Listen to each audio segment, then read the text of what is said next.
Hello and welcome to Frontrunner Motorsport. Well, the Formula 3 Championship has already come to an end for the year, and it feels surprisingly early, especially with more Formula 2 rounds still to come. But whatever the case, let's take a look at the 5 drivers I think have the most potential for the future.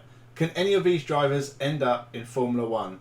So with that said, sit back, relax, and let's take a look at the Formula 3 2020 drivers with the most potential.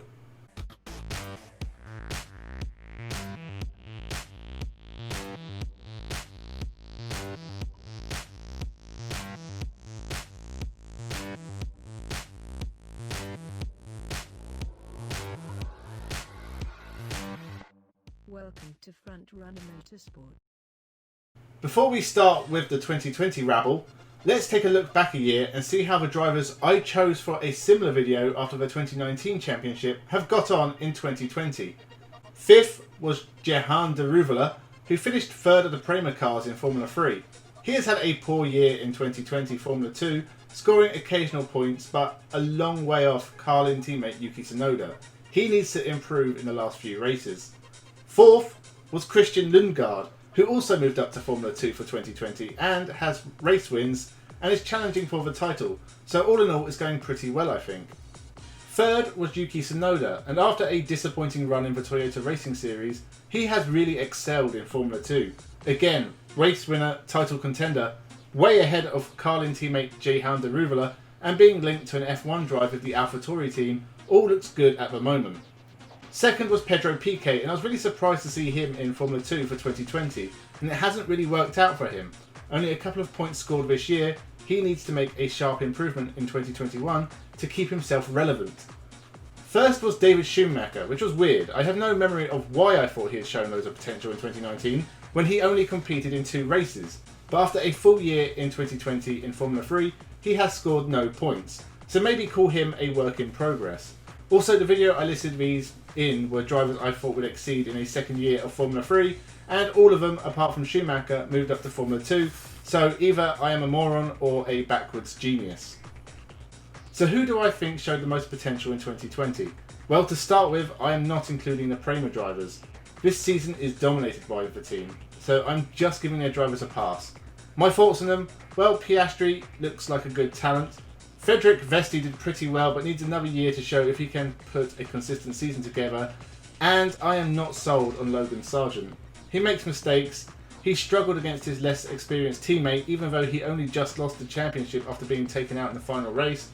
He'll make it to Formula 2, but I don't see him moving up further unless Haas take a punt on him in a few years.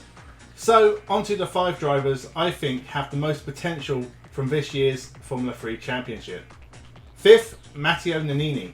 There's a lot of pressure in having a famous name in motorsport, a whole heritage you have nothing to do with but have to live up to. And a lot of Formula 1 fans will remember Alessandro Nanini. Well, his son is in motorsport, and after a slow start, put in some really good performances. If he can move to a bigger team and leave Genza behind him, then he can do very well at this level. He may have only got a couple of points finishes, but he would have been on the podium if it wasn't for contact at Monza, and next year he'll be one to watch in Formula 3. Fourth is Enzo Fittipaldi. Much like Nanini, Fittipaldi has a lot of pressure to perform and started the year slowly. It took him a while to get points, but by the end of the year he has scored a smattering here and there and was getting better and better. He managed to get a best 5th and 4th at Mugello, and had the year gone on, I'm sure he could have scored more. Not bad for the young Brazilian. In third, David Beckman. I like David Beckman, and for his 2 years in Formula 3 it hasn't always gone his way. He gets involved in a lot of incidents in the midfield, and it's not always his fault. But he took his first 2 wins in Formula 3 and improved massively from 2019 to finish 6th overall, with a 2nd place at the final race of the year. I don't know what Beckman will be doing next year, but he'll be one to watch wherever he goes. Second, Theo Pk. I think it's criminal that I had not heard of Theo Pk before 2020, but I'm definitely not going to forget him. He is very young, at only 17 years of age, and I kind of hope he doesn't move up to Formula 2 just yet because time is on his side. 2 wins, 8 podiums, and a 2nd place finish in the championship in your debut year at such a young age is really impressive, and I think given another year, he could be one to watch out for in Formula 3. And first, Liam Lawson. I think Liam Lawson has a lot to answer for. He didn't win the Toyota Racing Series this year, beaten by Igor Fraga, whose own debut Formula 3 season looked as much fun as an enforced colonoscopy by a stranger in a car park. But Liam Lawson did take 3 wins and was only 23 points off the championship lead, but he lost it in the mid-season with 3 retirements in a row, a couple of crashes and his car literally catching fire. If it wasn't for that, who knows? I expect him to get a Formula 2 drive in 2021. We'll have to see how he does there, but I think the future looks good for the Red Bull-backed driver. So that is the 5 Formula 3 drivers with the most potential in my opinion. Do you agree or do you disagree? Let me know in the comments below. Who do you think will be moving into Formula 2 next year? Who do you think could be a Formula 1 driver in the future? Now is a great time to subscribe to the channel. A video every day this week. It is a monumental amount of work, but a Le Mans themed video every day of the week. Some real interesting stuff coming out of this channel right now. Leave a comment, share it about, leave a thumbs up. Thank you for watching and have a good one.